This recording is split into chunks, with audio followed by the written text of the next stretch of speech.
ഉപ്പ് സത്യാഗ്രഹം 1930 ഏപ്രിൽ 13 കോഴിക്കോട് നിന്നും പയ്യന്നൂരിലേക്ക് കെ കേളപ്പന്റെ നേതൃത്വത്തിലാണ് കേരളത്തിലെ ഉപ്പ് സത്യാഗ്രഹം ആരംഭിച്ചത്. കേളപ്പനോടൊപ്പം ഉപ്പ് സത്യാഗ്രഹത്തിൽ 32 പേർ പങ്കെടുത്തിരുന്നു. സത്യാഗ്രഹത്തിനുടനീളം ശക്തമായ ആഹ്വാനം നടത്തി ആലപിച്ചത് അംശി നാരായണപിള്ളയുടെ വരിക വരിക സഹചര്യ എന്ന ഗാനമാണ്. കേരളത്തിലെ ഉപ്പ് സത്യാഗ്രഹത്തിന്റെ പ്രധാന വേദി പയ്യന്നൂരായിരുന്നു. പയ്യന്നൂർ രണ്ടാം ബർദോളി എന്നും അറിയപ്പെടുന്നു. എസ്.എ. ബെറൽവിയാണ് പയ്യന്നൂരിനെ ഇങ്ങനെ വിശേഷിപ്പിച്ചത്. തന്റെ ദ ബോംബെ ക്രോണിക്കിൾ എന്ന പത്രത്തിലാണ് പയ്യന്നൂരിനെ ഇങ്ങനെ വിശേഷിപ്പിച്ചത്. മൊയ്യാരത്ത് ശങ്കരനായിരുന്നു കെ കേളപ്പന്റെ അറസ്റ്റിനു ശേഷം ഉപ്പ് സത്യാഗ്രഹ ജാഥയ്ക്ക് നേതൃത്വം നൽകിയത്. പയ്യന്നൂരിലെ ഉളിയത്തുകടവിലാണ് ഉപ്പ് സത്യാഗ്രഹ സ്മാരകം സ്ഥിതി ചെയ്യുന്നത്. 1930 ഏപ്രിൽ 21 ഉപ്പ് നിയമം ലംഘിച്ചത്.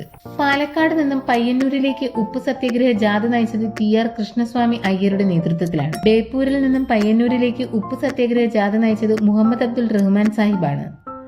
ഉപ്പ് സത്യാഗ്രഹത്തെ തുടർന്ന് 43 ദിവസത്തെ ഉപവാസത്തിനൊടുവിൽ ജയിലിൽ വെച്ച് മരണപ്പെട്ട വ്യക്തിയാണ് PC Kunhiraman Adiyodi. 1930 May 12 police സത്യാഗ്രഹം അടിച്ചമർത്തിയത്. 1934 ഗാന്ധിജി നിയമലംഘന പ്രസ്ഥാനം പിൻവലിച്ചു.